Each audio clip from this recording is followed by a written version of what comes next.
নমস্কার, আমি অ্যাস্ট্রোলজার বৈশালী সরকার। পিতৃপক্ষ কিন্তু শুরু হয়ে গেছে। পক্ষ কথার অর্থ হচ্ছে 15 দিন। পিতৃপক্ষ, এই পিতৃপক্ষ আমাদের জীবনে কিভাবে আসে এবং তারপরে কিন্তু দেবী পক্ষ আসে। গণেশ চতুর্থী, এই গণেশ চতুর্থী কিন্তু আমাদের যে পিতৃপক্ষ এবং দেবী পক্ষ আসার সূচনা কিন্তু করে দেয়। কারণ আমাদের এই দেহভাণ্ডে যা থাকবে তাই রয়েছে কিন্তু আমাদের এই ব্রহ্মাণ্ডে। গণেশজিকে আমরা মনে করে থাকি আমাদের মূলাধারে কিন্তু অবস্থান করেন, এবং আমরা যদি পুরাণ কাহিনীতে যা শুনেছি তাতে কিন্তু আমরা জানি দেবী দুর্গার খুব প্রিয় ছিলেন কিন্তু গণেশজি। এবং গণেশজিকে দেবী যখন স্নানে যান সেই সময় তিনি তার দ্বার রক্ষক অর্থাৎ তার দরজার সামনে বসিয়ে গেছিলেন এবং বলেছিলেন যে কাউকে কিন্তু তুমি ভেতরে প্রবেশ করতে দেবে না। এবং সেই সময় ভগবান শিব এসেছিলেন, গণেশজি তাকেও কিন্তু প্রবেশ করতে দিতে চাননি। তার ফলে তার উপর ক্রোধিত হয়ে শিব প্রথমে অনেক বুঝিয়েছিলেন, তারপরে কিন্তু গণেশজিকে ওপর প্রচন্ডভাবে ক্রোধ হয়েছিল শিবের, এবং তিনি কি করেছিলেন, গণেশের মাথা মুন্ডচ্ছেদ করে দিয়েছিলেন। আর ঠিক একইভাবে কিন্তু এই যে আমাদের গণেশ চতুর্থী যে শুরু হয়, এই গণেশ চতুর্থী কিন্তু আমরা পিতৃপক্ষ এবং মাতৃপক্ষের কিন্তু একটা কানেকশন রয়েছে।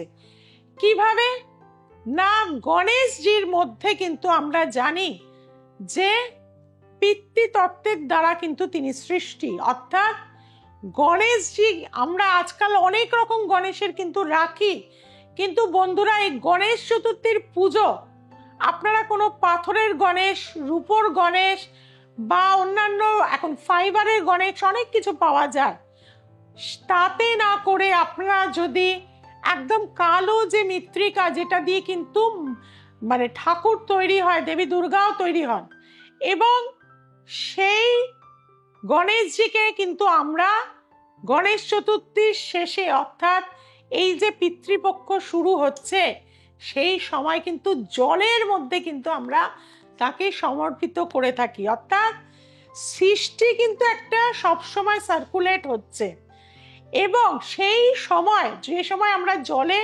গণেশজিকে দিয়ে দিচ্ছি অর্থাৎ আমাদের মূলাধার চক্র অ্যাক্টিভেট হয়ে যাচ্ছে, এবং গণেশজি কিন্তু জলে চলে যাওয়া মানে আমাদের দেহভাবে নিম্নগতি না হয়ে শক্তিকে কিন্তু ফোর্সের মাধ্যম দিয়ে ঊর্ধ্বমুখী করে দিচ্ছে। অর্থাৎ আমাদের এই সহস্রার চক্রে ভগবান শিবের অবস্থান, আর শক্তি কিন্তু সেখানে গিয়ে যে সময় মিলিত হচ্ছে সেই সময় কিন্তু দেবী পক্ষের সূচনা হচ্ছে।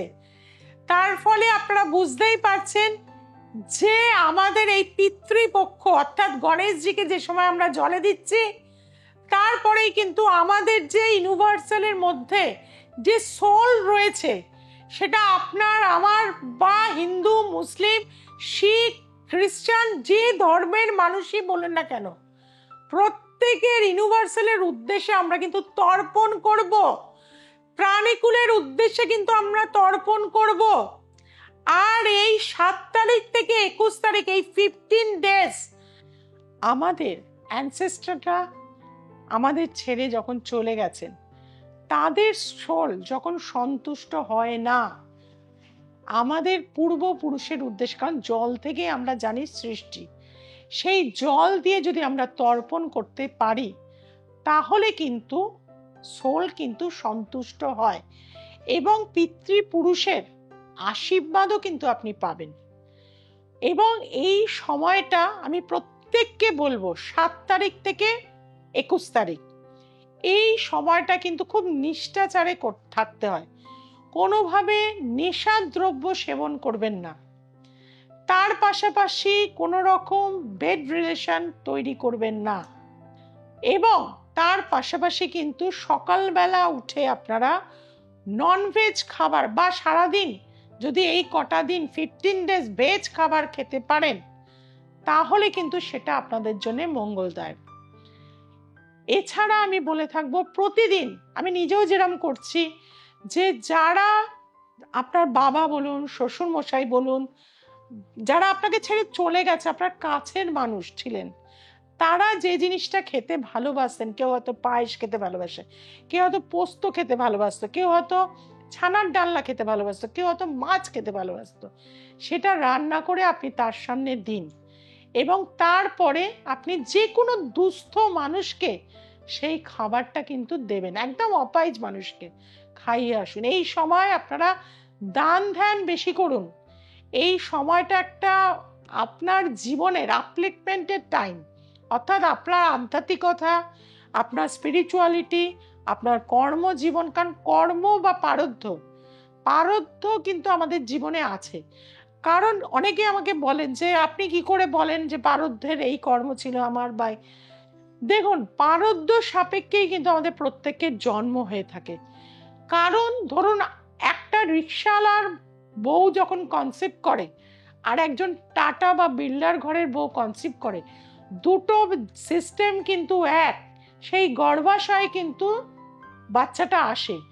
কিন্তু টাটা বা বিড়লা যাদের আরো ধরুন কোটিপতির বাড়িতে যে বাচ্চা আসছে, সে ছানা খাচ্ছে, তার মা, সেই বাচ্চাটার তো কোনো দোষ ছিল না, বা পারদ্ধ নিয়েই তার জন্ম হয়েছে সেই গর্ভে। কারণ তার মা হয়তো, যিনি ভালো অবস্থাপূর্ণ, তিনি ছানা খাচ্ছেন, ফলের রস খাচ্ছেন, প্রোটিন পাউডার খাচ্ছেন, সবকিছু ভালো ভালো জিনিসের মধ্যে আদর যত্নে রয়েছেন। আর যিনি রিক্সাওয়ালার ঘরে যে বাচ্চা আসছে, তার মা শুকনো রুটি হয়তো একটু নুন চিনি মিশিয়ে খাচ্ছে, বা শুকনো আলু ভাজা দিয়ে খাচ্ছে। তাহলে দেখুন এটা কিন্তু আমাদের কারো হাতে নেই। আমরা আমাদের পরবর্তী জন্মে কার গর্ভে যাব, আমাদের এই কর্মফল, আপনি যদি এই জন্মের কর্মফল ভালো না করেন, তাহলে কিন্তু আপনার সুকর্ম সাথে যদি নিয়ে না যান, তাহলে কিন্তু আপনার ভালো সোল কিন্তু আমাদের বলবো নিত্যা, অর্থাৎ সোল কিন্তু অবিনশ্বর, একটা দেহ থেকে আর একটা দেহে প্রবেশ করে। কাজেই এই কর্মফলেই পারদ্ধ স্বরূপ কিন্তু আমাদের জন্ম হয়। এবং আমি পারদ্ধ স্বরূপ যে প্ল্যানেটারি পজিশন, আপনার যদি পূর্ব জন্মে 9th ভাব যদি খুব ডিস্টার্ব থাকে, এবং 9th যদি খুব ডিস্টার্ব থাকে, তাহলে জানবেন পূর্ব জন্মে আপনি, ওই যে বলে না লোকে যে উনি তো এত অত্যাচার করছেন, ওনার কি খারাপ হচ্ছে? অবশ্যই, কারণ এই কর্মফল ওনার থাকবে। হয়তো আগের জন্মে উনি ভালো ফল করেছেন, তার জন্য তো ভালো রয়েছেন এখন, কিন্তু এই জন্মের যে ফলটা, তিনিও কিন্তু তার ফল পাবেন। আবার হয়তো কেউ আগের জন্মে তার কারো সন্তানকে মেরে দিয়েছে, দেখবেন এই জন্মে তার বাচ্চা হয়ে গেছে অপাইজ, সারা জীবন তাকে কিন্তু, বাচ্চাকে তো ফেলে দিতে পারবেন না, তার ট্রিটমেন্ট সেবা আপনাকে দিয়ে কিন্তু সে করিয়ে দেবে, প্রায়শ্চিত্ত কিন্তু আপনাকে দিয়ে করিয়ে দেবে। কাজে বহু মানুষ বহু হরোস্কোপ নিয়ে আসে, বলে যে দিদি আমরা তো জীবনে কোনো ভুল করিনি, তাহলে আজকে আমাদের কেন এই অবস্থা?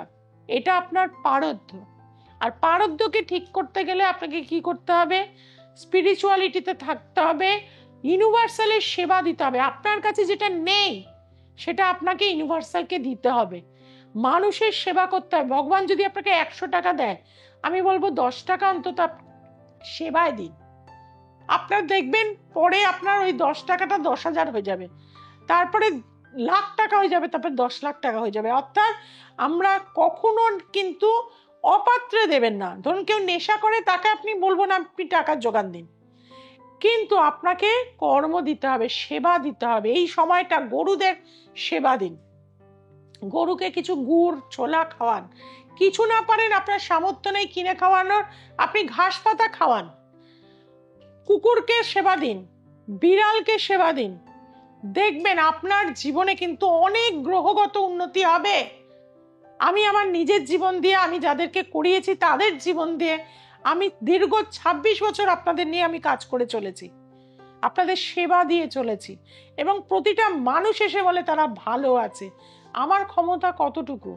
ঈশ্বর ছাড়া, মা তারার আশীর্বাদ ছাড়া আমার কিচ্ছু করার ক্ষমতা নেই, আমি তার নির্দেশেই আমার জন্ম, তার নির্দেশেই আমি মানুষের হয়তো কল্যাণ করতে পারছি, সেটা তার আশীর্বাদ। কাজেই এই সময়টা কিন্তু আমাদের নিজেদেরকে ফিল্টারেশন করার সময়। আপনি সারাদিনে 500 টাকার সিগারেট খান, তার থেকে 100 টাকার কাটল করেন, 100 টাকা 400 টাকা খান, আপনি 100 টাকা মানুষকে হেল্প করুন। বয়স্ক মানুষরা যারা রাস্তার ধারে বসে আছে, দেখবেন অনেক নন বেঙ্গলি মানুষরা, আপনি কোথাও তীর্থস্থানে যাচ্ছেন, আপনি যে তারকেশ্বরে যাচ্ছেন, দেখবেন তারা আপনার পায়ে স্প্রে করে দিচ্ছে, পা জল দিয়ে ধুয়ে দিচ্ছে, কোথাও গরম জল ঠান্ডা জল মিশিয়ে আপনার পাকে দিচ্ছে, আপনার পুরো পুণ্যটা তারা কিন্তু নিয়ে নিচ্ছে। অর্থাৎ তারা কর্মটা কিন্তু আপনার যে কষ্ট লাঘব করে দিচ্ছে, তার ভেতর থেকে যে আমি কি আরাম পেলাম, এই যে আশিসটা, এটাই তার কিন্তু ভালো একটা জায়গায় তারা পৌঁছে যেতে পারছে। কাজেই মানুষের পাশে থাকুন, সামনেই কিন্তু আমাদের মা চলে আসছেন। আর এই পিতৃপক্ষে বাবা মাকে কিন্তু সবার আগে বলবো সেবা দিন, মায়ের একটু পা মালিশ করে দিন, পায়ে তেল দিন, মার চুল আঁচড়ে দিন, বাবা মা বয়স্ক হলে তাদের স্নান করান, যতই আপনার বাড়িতে কাজের মানুষ থাকুক না কেন নিজেরা করান যতটুকু পারবেন। সব কথা হয়তো তাদের আপনি শুনে চলতে পারবেন না, কিন্তু তাদের নিরাশ করবেন না। আচ্ছা আমি দেখছি বাবা, আমি করে দেবো, বা মা আমি এটা ঠিক আছে আমি চেষ্টা করছি। অর্থাৎ তাদের আঘাত দেবেন না। তারাও কিন্তু হয়তো বুঝছে যে আমার মেয়ে খুব ব্যস্ত রয়েছে, আমার ছেলে হয়তো ব্যস্ত, সেই জন্যই হয়তো জিনিসটা আনতে পারছে না বা আমাকে সময় দিতে পারছে না, কিন্তু তাদের নিরাশ করবেন না। পিতৃপক্ষ কিন্তু গাছ লাগান। আর আমাকে তো সবাই বলে যে আপনি সোশ্যাল ওয়ার্কার, কারণ আপনি অলওয়েজ বলেন যে চারিদিকে গাছ লাগান। অবশ্যই লাগান, কারণ এই যে এত ভূমিকম্প, আবারও কিন্তু বড় একটা প্রলয় আসছে, ভূমিকম্প হবে বড় আকারের। দুর্গাপুজো গেলেই বুঝতে পারবেন যে এখনো কিন্তু আমাদের নেগেটিভ প্রভাব এই বছর পিছু ছাড়ছে না। কাজে শেষের বছরেও কিন্তু আমরা মৃত্যু মিছিল পাবো, মানুষের কষ্ট পাবো। এই যে বড় বড় যে প্রাকৃতিক বিপর্যয়গুলো হচ্ছে, প্রকৃতির এগেনস্টে গিয়ে আমরা সবকিছু করছি। পাহাড়ের ওপর পাহাড় কেটে সেখানে আমি হোটেল করে ফেলছি, ওদেরও তো জায়গা, ওটা প্রকৃতির তো জায়গা। গাছগুলোকে কেটে আমরা কোনো পথ করে ফেললাম, পার্ক করে ফেললাম, কিন্তু সেখানে আমাদের গ্রিনারিজ লাগাতে হবে। কাজে ইনডোর প্ল্যান্ট অবশ্যই লাগান, আমি প্রচুর ইনডোর প্ল্যান্ট নিয়ে আলোচনা করেছি। আর আউটডোর প্ল্যান্ট, অর্থাৎ এই সময় সবচেয়ে শুভ প্ল্যান্ট হচ্ছে পিপল ট্রি। এই পিপল ট্রি এবং কালো তিল জল, কালো তিল জল আমি যেরকম একটি পাত্রের মধ্যে কালো তিল দিয়ে জল রেখে দিই প্রতিদিন, এবং তার পাশাপাশি কিন্তু পাখিদের জন্য কিছু দানা, পূর্বপুরুষের উদ্দেশ্যে ছাতু কালো তিল দিয়ে মেখে প্লেটে প্লেটে করে দিই। এটা আপনারাও দিতে পারবেন। এবং দুস্থ মানুষকে সেবা দিন।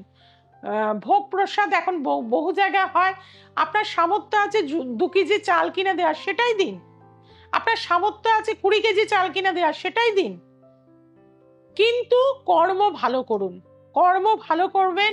এবং সামনেই কিন্তু পিতৃপুরুষের অবসান হয়ে দেবী পক্ষের সূচনা।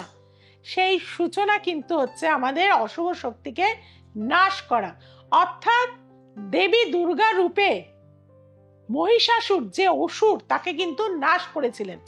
মহিষাসুর আমাদের দেহভাণ্ডে অর্থাৎ ষণ্ডারী চক্রকে নির্দেশ করছে। আপনার মধ্যে যে কামনা, লোভ, ঘৃণা, হিংস্রতা, এইগুলোকে নাশ করছেন দেবী দুর্গা। কাজেই মানুষের জীবনের একটা ফিল্টারেশন সময় হচ্ছে কিন্তু এই সময়টা পিতৃপক্ষ। এই পিতৃপক্ষকে আপনারা 21 তারিখ পর্যন্ত, আর এই সময় যত পারেন গঙ্গা স্নান করুন। এবং যদি আপনারা তর্পণের দিন, অনেকে বলে মেয়েরা করতে পারবে না, বাবা মা বেঁচে থাকলে করা যাবে না, আপনি ইউনিভার্সালের উদ্দেশ্যে অবশ্যই, মানব সেবার উদ্দেশ্যে অবশ্যই তর্পণ করতে পারেন। এবং তর্পণে কিন্তু কোনো রকম আপনি স্টিলের বাসনে করবেন না। তামার যে কোষাকুষি রয়েছে তাতে হর্তুকি, কালো তিল, দুব্বা এগুলো দিয়ে কিন্তু আমাদের নাভি পর্যন্ত জলে কিন্তু নামতে হবে, এটা মাথায় রাখতে হবে। নাভি পর্যন্ত জলে নেমে, গঙ্গায় নেমে তর্পণ করুন, দেখবেন তারপর থেকে আপনার জীবনের একটা চেঞ্জ আপনি কিন্তু অবশ্যই পাবেন। সেটা কিন্তু আমাকে জানাতে ভুলবেন না। সবাই খুব ভালো থাকবেন, সবাইকে ভালো রাখবেন। তার পাশাপাশি কিন্তু আমার যে চ্যানেল, ইউটিউবের যে channel the essence of astrology, সোমবার, মঙ্গলবার, শুক্রবার এবং রবিবার রাত্রির ঠিক 9টায় দেখতে ভুলবেন না।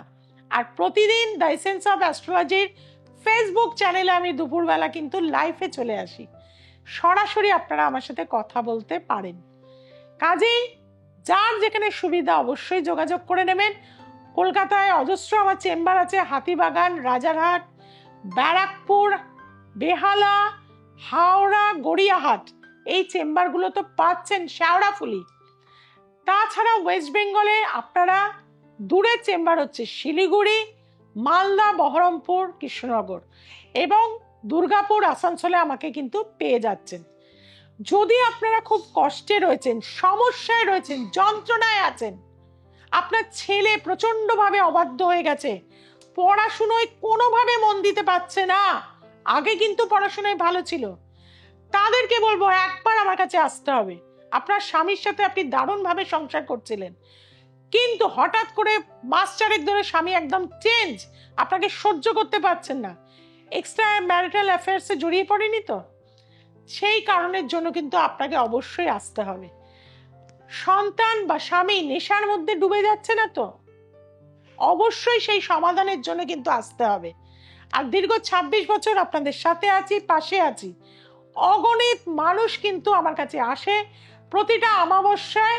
আপনি জানেন যে আমি তারাপীঠে পৌঁছে যাই। আর মহালয়া অমাবস্যা, দীপান্বিতা অমাবস্যা আমি কিন্তু থাকি বেহালাতে, মন্দিরে, আমার মায়ের মন্দিরে। সেখানে সকলেই আসতে পারেন, পুজোয় অংশগ্রহণ করতে পারেন, ভোগ প্রসাদ সেবন করতে পারেন।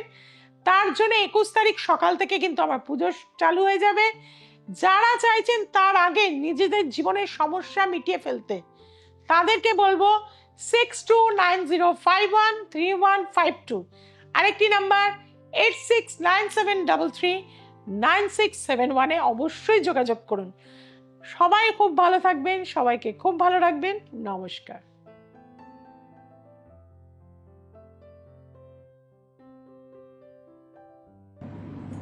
আমার নাম জ্যোৎস্না দত্ত, আমি রানাঘাট থেকে আসছি। আমি দিদির কাছে 4-5 বছর ধরে আসি ও বাবার জন্য করিয়েছি, দিদি খুব উপকৃত হয়েছি। যারা আপনারা খুব সমস্যায় আছেন তারা দিদির কাছে আসুন, আসলে খুব উপকৃত হবেন, এইটুকু আশা করি।